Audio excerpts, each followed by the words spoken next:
Hey team players, welcome back to seed series. അപ്പം നല്ലൊരു team player ആവാൻ നിങ്ങൾക്ക് അടുത്ത വേണ്ട ഒരു ക്വാളിറ്റിയാണ് കമ്മ്യൂണിക്കേഷൻ. നന്നായിട്ട് ആശയവിനിമയം ചെയ്യുന്ന ഒരാളായിട്ട് നിങ്ങൾ മാറാം. ജസ്റ്റ് ഇമാജിൻ നിങ്ങളൊരു ഫുട്ബോൾ പ്ലെയർ ആണെന്ന് വിചാരിക്കുക. നിങ്ങളൊരു മാച്ച് കളിച്ചുകൊണ്ടിരിക്കുക. നിങ്ങളുടെ ടീം പ്ലേയേഴ്സ് ആരും നിങ്ങളുടെ കൂടെ ആ ഗെയിം കളിക്കുന്ന ഒരാളും നിങ്ങളുമായിട്ട് കമ്മ്യൂണിക്കേറ്റ് ചെയ്യുന്നില്ലെങ്കിൽ എന്തായിരിക്കും അവസ്ഥ? തീർച്ചയായിട്ടും നിങ്ങളുടെ ടീം ഫെയിലായി പോകും, അല്ലേ? അപ്പോൾ ഒരു ടീം എന്ന് വെച്ച് കഴിഞ്ഞാൽ ഒരുപാട് ശബ്ദങ്ങളും ഒരൊറ്റ ഹൃദയവുമാണ്. ബഹുസ്വരതയിൽ നിന്നാണ് ശരിക്കും പറഞ്ഞു കഴിഞ്ഞാൽ നല്ല ആശയങ്ങൾ എപ്പോഴും ഉരുത്തിരിഞ്ഞ് വരുന്നത്.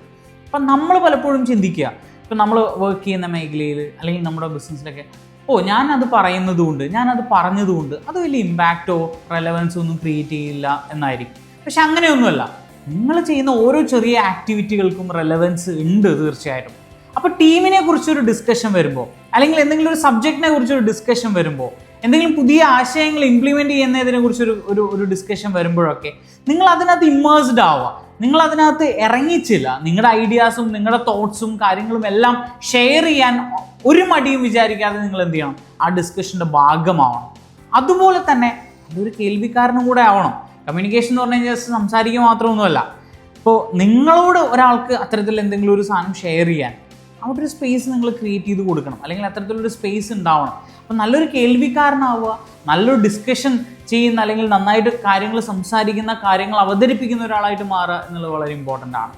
സൈലൻസ് ഒരിക്കലും വലിയ ഇഷ്യൂസിനെയും പ്രോബ്ലംസിനെയും ഒന്നും സോൾവ് ചെയ്യത്തില്ല. പക്ഷെ നേരെ മറിച്ച് നല്ല കോൺവെർസേഷൻ ബിൽഡ് ചെയ്ത് കഴിഞ്ഞാൽ, നല്ല കോൺവെർസേഷൻ ഒരുപാട് പ്രോബ്ലംസും ഇഷ്യൂസും സോൾവ് ചെയ്യാൻ വേണ്ടി പറ്റും. അത് ട്രസ്റ്റ് ബിൽഡ് ചെയ്യും. പരസ്പരം ടീമിലെ ആളുകളുമായിട്ടുള്ള ഒരു ട്രസ്റ്റ് ബിൽഡ് ചെയ്യും, ഒരു ബോണ്ട് ബിൽഡ് ചെയ്യാനൊക്കെ നല്ല കമ്മ്യൂണിക്കേഷൻ നമ്മളെ ഹെൽപ്പ് ചെയ്യും. അപ്പോൾ ഇന്നു മുതൽ നിങ്ങളുടെ ടീമിൽ ആക്റ്റീവായിട്ട് കമ്മ്യൂണിക്കേറ്റ് ചെയ്യുന്ന ഒരാളായിട്ട് നിങ്ങൾക്ക് മാറാൻ വേണ്ടി സാധിക്കട്ടെ. Let's grow together with seeds.